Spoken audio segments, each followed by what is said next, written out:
بسم اللہ الرحمن الرحیم۔ شروع اللہ کے نام سے جو بڑا مہربان نہایت رحم والا ہے۔ وہ یکتا ہے اور نیک لوگوں کا ولی ہے۔ میں گواہی دیتا ہوں کہ اللہ کے سوا کوئی عبادت کے لائق نہیں، وہ اکیلا ہے، اس کا کوئی شریک نہیں۔ اور میں یہ بھی گواہی دیتا ہوں کہ حضرت محمد الرسول اللہ صلی اللہ علیہ وآلہ وسلم اللہ کے بندے، اس کے رسول اور آخری نبی ہیں۔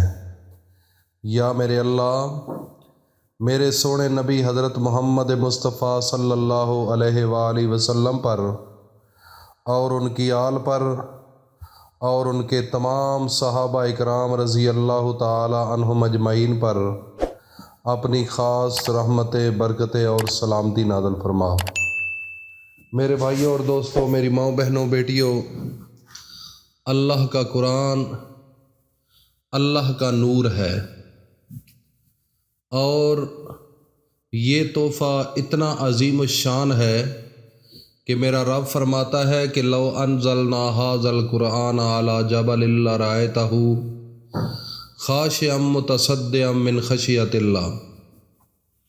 اگر اس میں قرآن مجید کو پہاڑوں کے اوپر نازل کرتا تو وہ بھی اس کے خوف سے ریزہ ریزہ ہو جاتے۔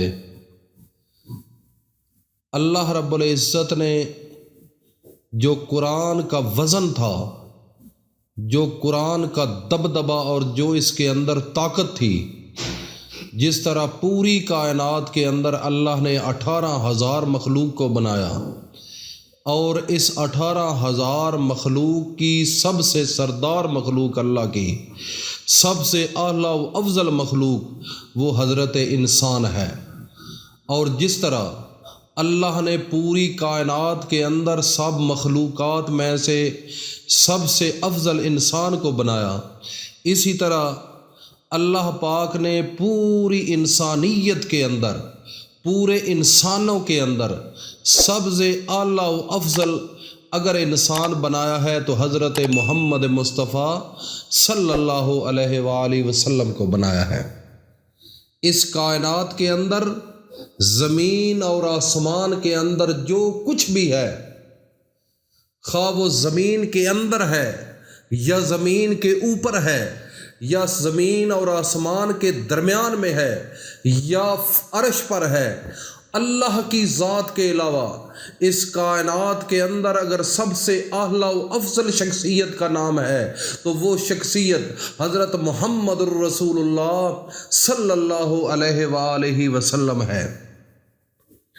تو میرے بھائیوں اور دوستوں، میری ماؤں، بہنوں، بیٹیوں، جس طرح اللہ نے پوری کائنات کے اندر، اس پورے نظام کے اندر، اس اپنی پوری مخلوقات کے اندر سب سے اعلیٰ و افضل اگر محمد مصطفیٰ کو پیدا فرمایا، تو پھر جو اس کو علم دیا گیا، جو اس کو نور دیا گیا، تو وہ بھی علم اور نور اس پوری کائنات کے اندر سب سے اعلیٰ و افضل ہے۔ اور وہ کون سا علم ہے؟ وہ علم ہے قرآن مقدس۔ قرآن مقدس میرا رب فرماتا ہے کہ اس قرآن کا وزن اٹھانے کے لیے کوئی بھی تیار نہیں تھا اور نہ وہ اٹھا سکتے تھے۔ اگر اس قرآن کا وزن اٹھانے کی طاقت ہے، اس قرآن کو اگر جھلنے کی طاقت ہے، اس کا وزن اور روح برداشت کرنے کی طاقت ہے، اور وہ صرف اور صرف پھر حضرت محمد مصطفیٰ کا قلب ہے۔ اللہ نے اس قرآن کو اپنے آخری پیغمبر اور خاتم النبیین پیغمبر اور پوری کائنات کا سہرا پیغمبر اور پوری کائنات کا گلشن محمد اور پوری کائنات کا سردار محمد حضرت محمد مصطفیٰ صلی اللہ علیہ وآلہ وسلم کے قلب پر اس قرآن کو نازل کیا۔ تو وہ قرآن اتنا طاقتور ہے، اس کے اندر بڑی علم و حکمت موجود ہے، اللہ کا نور ہے اس کے اندر، ایک ایک آیت کے اندر، ایک ایک سورت کے اندر، ایک ایک لفظ کے اندر اللہ تعالیٰ کی طاقت ہے اس کے اندر۔ تو وہ قرآن میرے نبی حضرت محمد مصطفیٰ نے تحفہ دے دیا اپنی امت کو کہ لوگو اس قرآن کو پڑھو، اس قرآن سے محبت کرو، اس قرآن کو سینے سے لگا لو، اس قرآن کو چوم لو، اس کو سینے میں ایسے جگہ دو کہ رات سوتے ہوئے بھی، جاگتے ہوئے بھی، چلتے پھرتے ہوئے بھی آپ کی زبان پر ہونا چاہیے الحمدللہ رب العالمین الرحمن الرحیم مالک یوم الدین ایاک نعبد و ایاک نستعین اہدنا الصراط المستقیم صراط الذین انعمت علیہم غیر المغضوب علیہم ولا الضالین۔ آپ چلتے پھرتے یہ پڑھے یاسین والقرآن الحکیم انک لمن المرسلین علی صراط مستقیم تنزیل العزیز الرحیم۔ یہ قرآن ہے، اس قرآن کے اندر اللہ نے بڑی طاقت رکھی ہے۔ میرا اللہ فرماتا ہے کہ جس طرح انسان کے وجود کے اندر ایک دل ہے، اسی طرح میرے پورے قرآن کے اندر بھی ایک دل ہے۔ میرے پورے قرآن کے اندر ایک دل ہے اور وہ دل ہے سورۃ یاسین۔ دیکھ لو، دل ایک ایسی چیز ہوتی ہے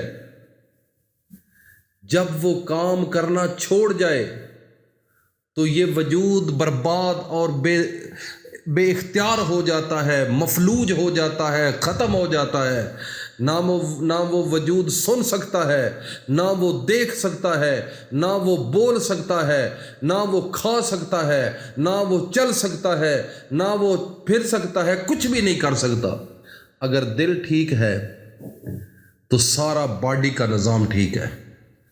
تو اسی طرح اللہ کے قرآن کے اندر ایک سورۃ یاسین ہے۔ اگر میرے بھائی اس سورۃ یاسین کو دل میں بٹھا لیا، اگر اس کو سینے سے لگائے رکھا، تو یہ جہان بھی آپ کا، یہ جہان بھی آپ کا، یہ رزق بھی آپ کا، یہ سب کچھ کائنات کے اندر جو کچھ ہے وہ آپ کا ہے۔ لیکن طریقہ ہونا چاہیے۔ وہ طریقہ کیا ہے؟ میں کہہ رہا ہوں بڑی وثوق کے ساتھ، صبح اٹھیں، نماز فجر ادا کریں۔ میرے نبی نے تو تہجد کی نماز کو بھی نہیں چھوڑا تھا۔ آپ تہجد کا بھی معمول بنائیں، اور نماز فجر کے بعد فرائض کی ادائیگی کرنے کے بعد صرف اپنے سونے نبی حضرت محمد مصطفیٰ پر ایک دفعہ درود شریف پڑھ لیں سورۃ یاسین سے پہلے، اور اس کے بعد صرف ایک دفعہ سورۃ یاسین پڑھنی ہے، آخر میں پھر ایک دفعہ درود پڑھنی ہے۔ اللہ کے سامنے ہاتھ اٹھا کر عاجزانہ فقیرانہ اللہ سے مانگنا ہے۔ جتنا مانگو گے اللہ رب العزت آپ کے لیے رزق کے دروازے کھول دیں گے۔ تنگ دستی ختم ہو جائے گی، بھوک ختم ہو جائے گی۔ اللہ رب العزت رزق ہی رزق دے دیں گے آپ کو۔ اتنا رزق ہوگا کہ لوگ بھی باتیں کریں گے۔ میرے بھائی، اللہ کے قرآن کو سینے سے لگاؤ، اور اللہ کے قرآن کے اندر جو دل ہے قرآن کا، سورۃ یاسین کا معمول بناؤ، اور اس کو صدقہ جاریہ سمجھ کر دوستوں میں شیئر کرو۔ اللہ پاک ہم سب کا حامی و ناصر ہو۔ السلام علیکم ورحمۃ اللہ وبرکاتہ۔